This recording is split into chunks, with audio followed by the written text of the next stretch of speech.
जलसंपदा विभागामार्फत सन 2011-12 तसेच 2013 मध्ये सरळ सेवा भरती झाली। या भरती प्रक्रियेत मोठ्या प्रमाणात गैरव्यवहार आणि भ्रष्टाचार झालेला असून या संदर्भात वारंवार तक्रार अर्ज निवेदन देऊन देखील कुठल्याही प्रकारची दखल घेतली गेली नाही। या भरतीतील भ्रष्टाचाराच्या विरोधात आझाद समाज पार्टीचे उत्तर महाराष्ट्र युवा अध्यक्ष मुकेश कांगुर्डे यांनी आमरण उपोषण सुरू केले। जलसंपदा विभागामार्फत जी सरळ सेवा भरती करण्यात आली त्या भरतीच्या अनुषंगाने भरती प्रक्रियेमध्ये मोठ्या प्रमाणात तफावत आढळून आली आहे। या प्रकरणाची चौकशी केली असता 12 श्रेणीमध्ये 192 पदे बोगस आणि वशिल्याने आर्थिक देवाणघेवाण करून आपल्याच मर्जीतील म्हणजेच नातेवाईक ओळखीच्या लोकांना पैसे देऊन भरती केलेले निष्पन्न झाले। समाजरक्षक अर्जुन नाना पगारे यांनी उपोषणस्थळी भेट देऊन उपोषणकर्त्यांना पाठिंबा दिलाय।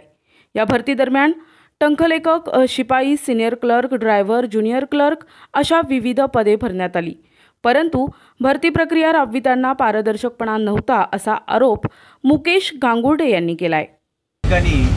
आमच्या आझाद समाज पार्टीच्या वतीने जलसंपदा विभागाच्या समोर आमरण उपोषण चालू आहे। या उपोषणाचा आज 3रा दिवस असून आज या उपोषणाला समाजरक्षक मान्य अर्जुन नाना पगारे यांनी भेट दिली असून त्यांनी आपला पाठिंबा या ठिकाणी दर्शवला आहे। या उपोषणाचा विषय असा आहे की 2011, 12 आणि 13 मध्ये दिव्यांग तथा सरळ सेवाची भरती झाली होती।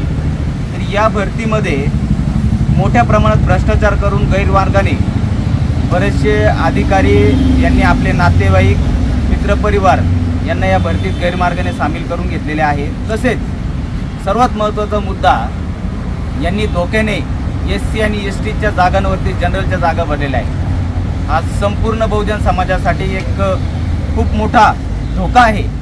त्याचबरोबर दिव्यांगांचे खोटे प्रमाणपत्र सादर करून त्या ठिकाणी इतर व्यक्तींना भरण्यात आले, त्यांच्या नातेवाईकांना भरण्यात आले। अशा प्रकारचा हा खूप मोठा घोटाळा आहे। तसेच या सर्व प्रक्रियेमध्ये जलसंपदा विभागात कार्यरत असलेले एक शिपाई, शेख नामक शिपाई हा गेली 5 वर्ष त्याच्या ड्युटीवर हजर नसतानाही शासनाच्या वतीने त्याला पगार दिला जात होता।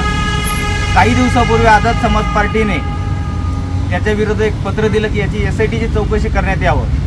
तर ह्या अधिकाऱ्यांनी यांचं भांडाफोड होऊ नये म्हणून त्या व्यक्तीचं आमच्या पत्रानंतर 8 दिवसामध्ये, त्याचा आता गेले 8 दिवस झाले, निलंबन झालेलं आहे।